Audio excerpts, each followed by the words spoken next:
രാഹുൽ ഗാന്ധിക്ക് മുകളിൽ ശശി തരൂരിനെ പ്രതിഷ്ഠിക്കാനുള്ള ഒരു ശ്രമം ബി.ജെ.പി. നടത്തുന്നുണ്ടോ? അത്തരത്തിലാണ് കുറച്ച് നാളുകളായി പരിശോധിച്ചാൽ നമുക്ക് തോന്നുന്നത്. ഏറ്റവും അവസാനം പുടിനുമായി ബന്ധപ്പെട്ട് രാഷ്ട്രപതി ഒരുക്കിയ വിരുന്നിൽ പോലും രാഹുൽ ഗാന്ധിക്ക് സ്ഥാനമില്ല.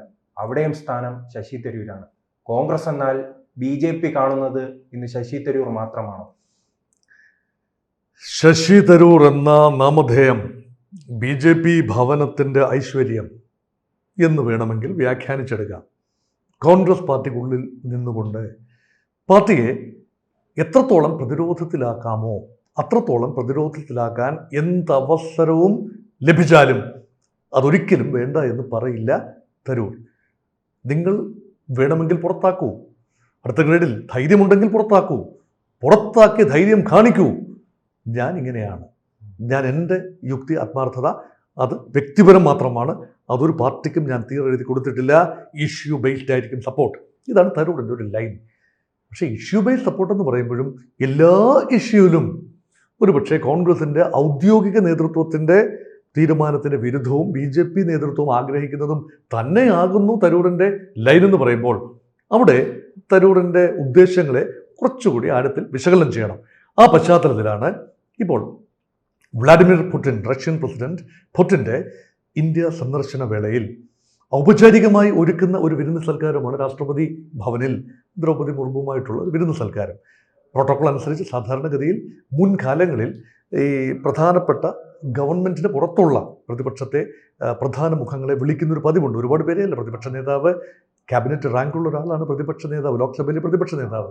കഴിഞ്ഞ ലോക്സഭയിൽ ആ ഒരു തസ്തിക ഉണ്ടായിരുന്നില്ല, പ്രതിപക്ഷ നേതാവാകാനുള്ള ഒരു വലിപ്പം കോൺഗ്രസ് പാർട്ടിക്ക് ഇല്ലായിരുന്നു. 10% സാമാജികരുടെ പിന്തുണ ഇല്ലായിരുന്നു. ഇന്ന് എല്ലാ അർത്ഥത്തിലും രാഹുൽ ഗാന്ധി കോൺഗ്രസിൻ്റെ മാത്രം നേതാവല്ല, ലോക്സഭയിലെ പ്രതിപക്ഷ നേതാവ് തന്നെയാണ്. എൻറ്റയർ പ്രതിപക്ഷത്തിൻ്റെ നേതാവാണ്, കോൺഗ്രസ് നേതാവ് മാത്രമല്ല. അത് ഔപചാരികതയുടെ പേരിൽ ക്ഷണിക്കാമായിരുന്നു എന്ന് ചിന്തിക്കുന്നവരുണ്ട്. രാജ്യസഭയിൽ കോൺഗ്രസ് പാർട്ടിയുടെ നേതാവ് AICC പ്രസിഡന്റ് മല്ലികാർജ്ജുൻ ഖാർഗെ രാജ്യസഭയിലെ കോൺഗ്രസിൻ്റെ നേതാവാണ്. അപ്പോൾ ഈ രണ്ടു പേരെയും ഒഴിവാക്കുകയും അവരോടൊപ്പം തലപ്പൊക്കമില്ലാത്ത, കോൺഗ്രസ് പാർട്ടിക്കുള്ളിൽ തലപ്പൊക്കമില്ലാത്ത ശശി തരൂർ, സീനിയോറിറ്റി ഉണ്ട്, അർഹതയുണ്ട്, വിദേശകാര്യങ്ങളിൽ വലിയ പ്രാവീണ്യമുണ്ട്, പാണ്ഡിത്യമുണ്ട്, അവഗാഹമുണ്ട്, ആ ഒരു കണക്കിൽ വിളിക്കാനാവില്ലല്ലോ. പക്ഷെ ഒരു തസ്തിക ഉണ്ട് തരൂരിന്, ദോഷം പറയാനാവില്ല.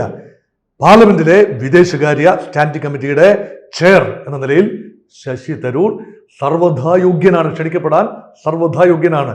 ഇന്ത്യ റഷ്യ ബന്ധം രാഹുൽ ഗാന്ധിക്കോ മല്ലികാർജ്ജുൻ ഖാർഗെക്കോ മനസ്സിലാകുന്നതിനേക്കാൾ കൂടുതൽ ആഴവും പരപ്പും അതിൽ മനസ്സിലാക്കാൻ രാഹുൽ ഗാന്ധിക്ക് മനസ്സിലാക്കാൻ ശശി തരൂരിന് കഴിയും. അതാകാം ഒരു പക്ഷേ അദ്ദേഹത്തെ വിളിച്ചത്. പക്ഷെ ഇതിൻ്റെ ഒരു പിന്നിലെ ഇപ്പോൾ നമ്മൾ സംസാരിക്കുന്നത് അതിൻ്റെ പിന്നിലെ നൈതികതയല്ല, അതിൻ്റെ പിന്നിലെ രാഷ്ട്രീയം തന്നെയാണ്. രാഹുൽ ഗാന്ധിക്ക് മറിച്ചൊരു അഭിപ്രായം ഉണ്ടാവും. അദ്ദേഹം ക്ഷണിക്കപ്പെട്ടില്ല, കോൺഗ്രസ് പാർട്ടി പരിഭവത്തിലാണ്. പവൻ ഖേര, കോൺഗ്രസ് വക്താവ്, അത് സ്വല്പം ഉറക്കെ തന്നെ പറഞ്ഞു കഴിഞ്ഞു. അതിലെ അനൗചിത്യം ഉറക്കെ തന്നെ പറഞ്ഞു. ശശി തരൂരിന്റെ രാഷ്ട്രീയ ലക്ഷ്യം എന്താണ്?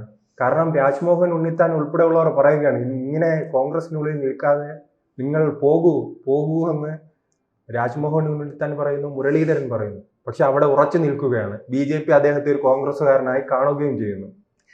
എപ്പോഴും വാർത്താ മാധ്യമങ്ങളിൽ നിറഞ്ഞു നിൽക്കാനുള്ള ഒരു കഴിവ്, ഒരുപക്ഷെ ആ കഴിവാണ് തരൂരിനെ കോൺഗ്രസ് പാർട്ടിയിലും ലോക്സഭയിലും പല തസ്തികകളിലും വർക്കിംഗ് കമ്മിറ്റിയിൽ ഉൾപ്പെടെ എത്തിച്ചത്. എന്തിനാണ് ഇത്രയും ഐക്യരാഷ്ട്ര സംഘടനയിൽ ഉന്നത സ്ഥാനീയനായിരുന്ന ഒരാൾ, നല്ല ഒന്നാന്തരം പ്രഭാഷകൻ, എഴുത്തുകാരൻ, സ്വന്തം നിലയിൽ വരുമാനമുണ്ടാക്കാൻ, രാഷ്ട്രീയത്തിലൂടെ വരുമാനമുണ്ടാക്കേണ്ട ഗതികേട് ഇല്ലാത്ത ഒരു വ്യക്തിത്വം, അതാണ് തരൂർ. സ്വന്തമായി ഒരു ബ്രാൻഡാണ്, ഒരു പാർട്ടിയുടെ കെയർ ഓഫിൽ ബ്രാൻഡായി മാറിയ ആളല്ല ഡോക്ടർ ശശി തരൂർ എന്നോർക്കണം. സ്വന്തം നിലയിൽ ഒരു മേൽവിലാസമുണ്ട്. അതൊരു പരസ്പരം പൂരകമായി സിംബയോട്ടിക്, പാർട്ടിക്ക് തരൂരിനെയും തരൂരിന് പാർട്ടിയെയും ഉപയോഗിക്കാൻ കഴിയണം.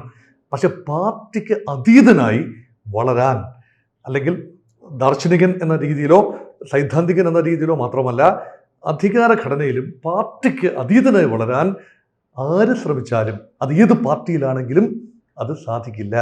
അത് മനസ്സിലാക്കുന്നത് പൊളിറ്റിക്സിൻ്റെ, രാഷ്ട്രീയത്തിൻ്റെ ബാലപാഠമാണ്. ആ ബാലപാഠം രാഷ്ട്രീയത്തിൻ്റെ നഴ്സറി സ്കൂളിൽ പഠിക്കാതെ പോയതിൻ്റെ ഒരു ദോഷം തരൂരിനുണ്ട്.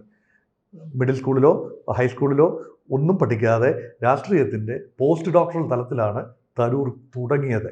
അല്ലെ, തൻ്റെ ഔദ്യോഗിക ജീവിതമെല്ലാം കഴിഞ്ഞതിന് ശേഷം കക്ഷി രാഷ്ട്രീയം തുടങ്ങിയ തരൂറിന് ഫണ്ടമെൻ്റൽസിൽ ചില ഗ്രാഹ്യക്കുറവ് തോന്നി. പക്ഷേ സാധ്യതകൾ പെട്ടെന്ന് മനസ്സിലാക്കാൻ കോൺഗ്രസിനുള്ളിൽ നിൽക്കുമ്പോൾ മാത്രമാണ് തരൂറിന് സാധ്യത. എന്തുകൊണ്ടാണ്? കോൺഗ്രസിനെ ദുർബലപ്പെടുത്താൻ BJPക്ക് ലഭിക്കുന്ന ഒന്നാം തരം ട്രോജൻ ഹോഴ്സാണ് ശശി തരൂർ.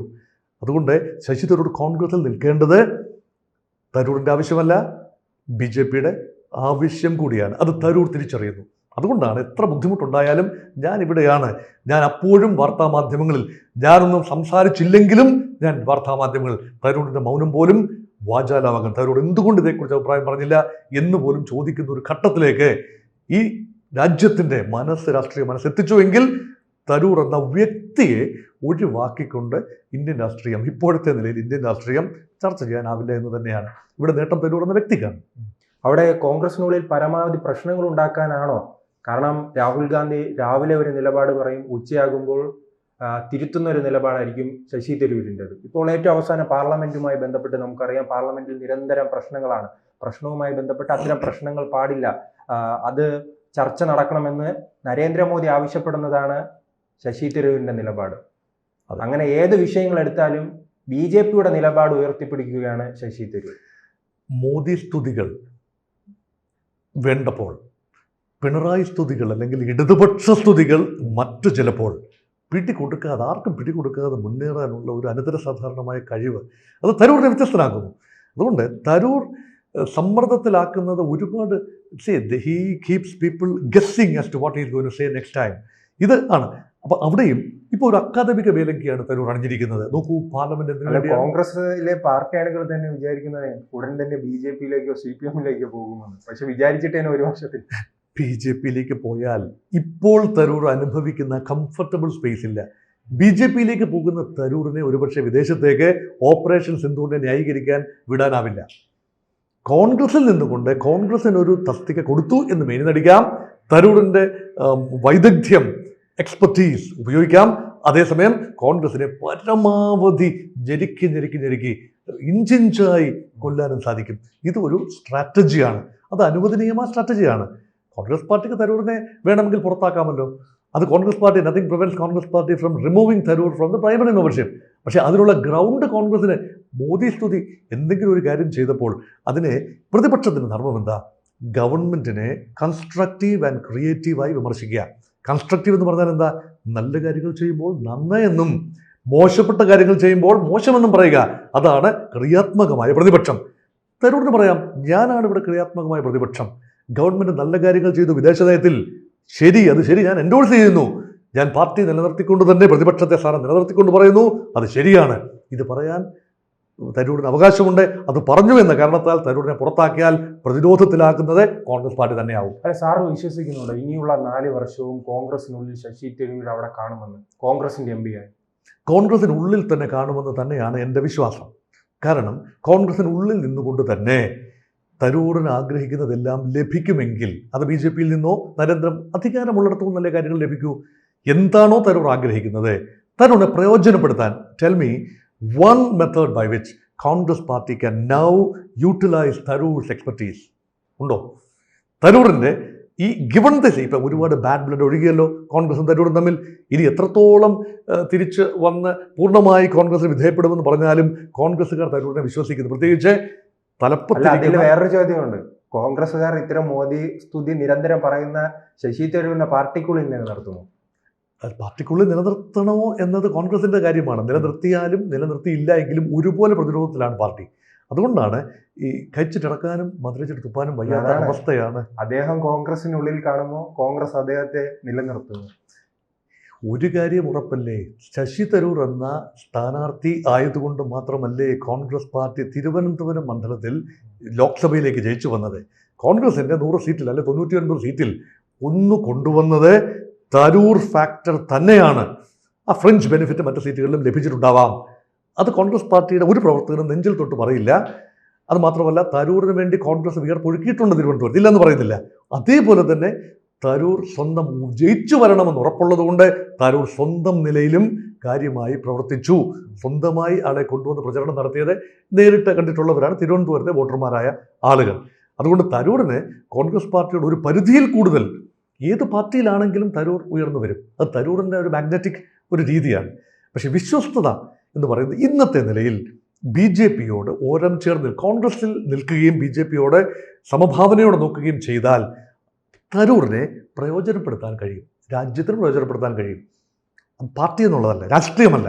ഇത് തരൂർ മനസ്സിലാക്കുന്നു. അദ്ദേഹം ഒരു ബുദ്ധിമാനായ ഒരാളാണ്, രാഷ്ട്രീയക്കാരൻ എന്നതിനുപരി ഒരു സ്ട്രാറ്റജിസ്റ്റാണ്, തന്ത്രജ്ഞനാണ്. അദ്ദേഹത്തിൻ്റെ ഓരോ വാക്കും കണ്ണിറക്കി കാണിച്ചുകൊണ്ട് അദ്ദേഹം പറയുന്ന പല കാര്യങ്ങളും, ചിലടത്ത് തെരഞ്ഞെടുപ്പ് പ്രചരണത്തിന് എന്നെ വിളിച്ചില്ല ഞാൻ പോയില്ല എന്ന് പറയുമ്പോൾ ചിരിച്ചുകൊണ്ടാണ് പറയുന്നത്. അത് സത്യവുമാണ്, അസത്യം പറഞ്ഞില്ലല്ലോ. വിളിച്ചില്ല എന്ന് സത്യമാണ്. വിളിക്കേണ്ടതുണ്ടോ എന്ന ചോദ്യമാണ് മറ്റൊന്ന്. ഒരു പാർട്ടിയുടെ നേതാവാണ്, അദ്ദേഹത്തെ വിളിക്കേണ്ടതുണ്ടോ എന്ന് ചോദിച്ചാൽ ആവശ്യത്തിന് ആളുകളുണ്ടല്ലോ, ഓരോ ചുമതലപ്പെടുത്തിയ ആളുകളെ ചുമതലപ്പെടുത്തിയല്ലോ. ശശി തരൂരിന് ചുമതലയൊന്നും കൊടുത്തില്ല, പിന്നെ വേണമെങ്കിൽ വിളിക്കേണ്ടതുണ്ട്. ഇത് ന്യായം. അപ്പം ഇതിൻ്റെ എല്ലാം ഇടയ്ക്കാണ് എൻ്റെ സത്യം. അതുകൊണ്ടാണ് തരൂർ എന്ന വ്യക്തി നിരന്തരം ഇനിയും എത്രയോ കാലം ഈ ഫാക്ടർ തന്നെ ഉണ്ടായി. നമ്മൾ എത്രാമത്തെ പ്രാവശ്യമാണ് തരൂർ എന്ന വ്യക്തിയുടെ വാചകങ്ങളെ തലനാരിഴ കീഴിൽ പരിശോധിക്കുന്നത്? ഇനിയും തരൂർ ഷോ തുടരും എന്ന് തന്നെയാണ് കരുതാവുന്നത്. കൂടുതൽ വാർത്തകളും വിശേഷങ്ങളും നിങ്ങളിലേക്ക് എത്താൻ ABC മലയാളം സബ്സ്ക്രൈബ് ചെയ്യുക, ബെൽ ബട്ടണും അമർത്തുക.